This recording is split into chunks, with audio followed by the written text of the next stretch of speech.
Good. Hello everyone again. Still here in Stratford-upon-Avon. Here in front of the Royal Shakespeare Company, the brand new building that was just finished. Isn't it glorious? Dr. Nick Walton here, manning the camera, has just taken me around and showed me the inner theaters, which are lovely. And here, as you'll see to your left, is the famed Avon River, as glorious as it ever was. And here between them are your two hosts, myself and Yorick, who are going to continue with Two Gentlemen of Verona, Act 1, Scene 3. Enter Antonio and Pantino. Tell me, Pantino, what sad talk was that wherewith my brother held you in the cloister? 'Twas of his nephew, Proteus, your son. Why? What of him?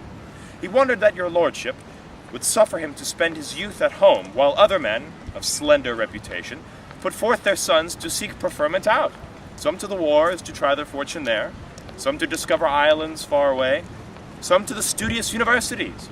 For any or for all these exercises, he said that Proteus your son was meet, and did request me to importune you to let him spend his time no more at home, which would be great impeachment to his age, and having known no travel in his youth.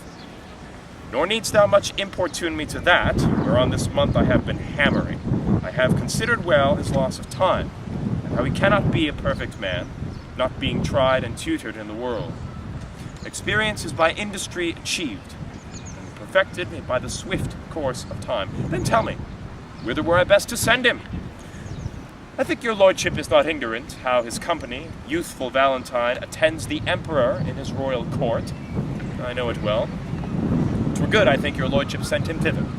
There shall he practice tilts and tournaments, hear sweet discourse, converse with noblemen, and be in eye of every exercise worthy of his youth and nobleness. I like thy counsel. Well hast thou advised. And that thou mayst perceive how well I like it, the execution of it shall make known. Even with the speediest expedition, I will dispatch him to the emperor's court. Tomorrow, may it please you, Don Alfonso, with other gentlemen of good esteem, are journeying to salute the emperor, and to commend their service to his will. Good company. With them shall Proteus go. Enter Proteus, reading a letter. And in good time, now will we break with him. Sweet love, sweet lines, sweet life. Here is her hand, the agent of her heart. Here is her oath of love, her honor's pawn. Oh, that our fathers would applaud our loves to seal our happiness with their consents. Oh, heavenly Julia! Oh, now, what letter are you reading there? May it please your lordship, 'tis a word or two of commendations sent from Valentine, delivered by a friend that came from him. Lend me the letter. Let me see what news. There is no news, my lord, but that he writes how happily he lives, how well beloved and daily graced by the emperor, wishing me with him, a partner of his fortune.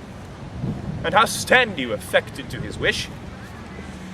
As one relying on your lordship's will, and not depending on his friendly wish. My will is something sorted with his wish. Muse not that I thus suddenly proceed, for what I will, and there an end. I am resolved that thou shalt spend some time with Valentinus in the emperor's court. What maintenance he from his friends receives, like exhibition thou shalt have from me. Tomorrow be in readiness to go. Excuse it not, for I am peremptory. My lord, I cannot be so soon provided. Please you, deliberate a day or two. Look, what thou wantst shall be sent after thee. No more stay. Tomorrow thou must go. Come on, Pantino, you shall be employed to hasten on this expedition. They leave. Thus have I shunned the fire for fear of burning, and drenched me in the sea where I am drowned. I feared to show my father Julius' letter, lest he should take exemptions to my love, and with the vantage of mine own excuse, hath he accepted most against my love. Oh, how the spring of love resembleth the uncertain glory of an April day, which now shows all the beauty of the sun, and by a cloud takes all away. So Proteus, your father calls for you. He is in haste, therefore I pray you go. Why, this it is. My heart accords thereto, and yet 1,000 times it answers no.